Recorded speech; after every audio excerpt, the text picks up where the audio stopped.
嗱，明明咧前一日咧財政部公布嗰個翻倍回購長債計劃咧，咁啊個市場好興奮啊嚇，咁啊美股升，但係尋晚咧又跌翻落嚟啦。而嗰個債息咧就又再回升翻，咁啊10年咧又重返4.7%，30年咧就重返5.2%嘅。再配合埋咩咧？嗰個油價啊，你見到布油咧去過成94美元呢一個水平嘅，所以美股咧就碌翻落嚟，尤其是以道指、納指同埋羅素2000咧跌得急，都跌咗成超過1%啊。Tony 點睇咧？呢一個回購債即係長債個計劃咧，咁啊，即係市場就形容咩咧？話貝森特去干預債市啊，即係翻倍回購呢一個長期國債。但係問題係咩咧？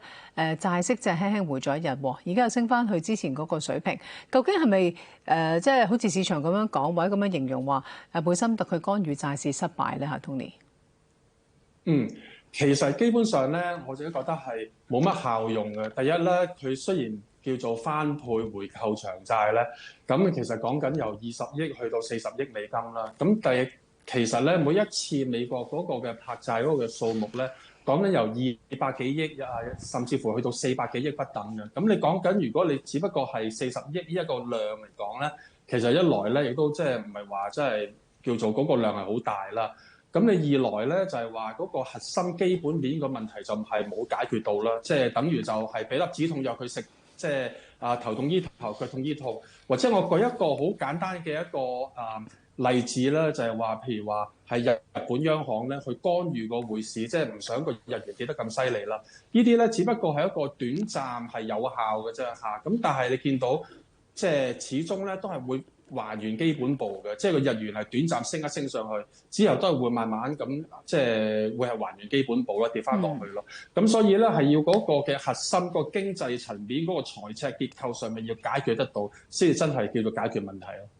但係如果你睇埋貝森特咧，佢點樣去回應市場對啱啱你講啦，即係對佢回購長債計劃嗰個憂慮咧？咁佢咧就接受 CNBC 講嘅，佢因為今次個計劃一出嚟咧，就話會係提高個回購係1倍啊嘛，去到40億㗎嘛美金啊嘛，但係佢今次就喺 CNBC 度講就話可以多啲嘅，單次回購咧係可以高過40億美元。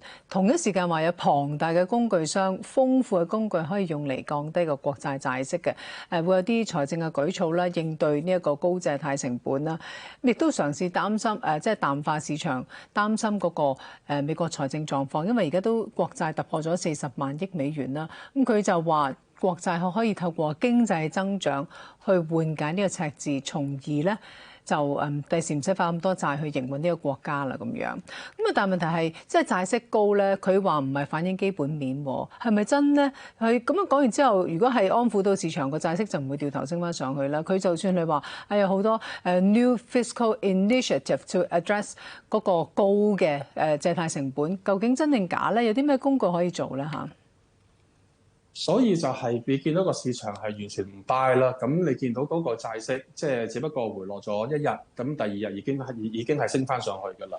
我諗咧佢有咩可以做咧？就係真係喺嗰個經濟層面上邊咧，即係嚟到係可以做嘅。但係其實嚟到講咧，佢做其實佢唔係冇做嘅，即係其實美國政府點解咧？其實咧特朗普上任嘅時候咧，都係話希望係削減財赤嘅。佢透過啲乜嘢咧？透過就係加關稅啦。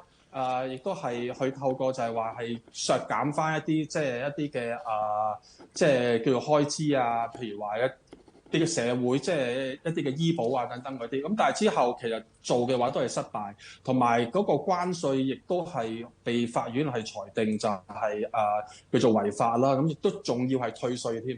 咁所以即係變相其實佢之前所做嘅嘢咧，其實都係叫做冇效，都係叫做失敗咯。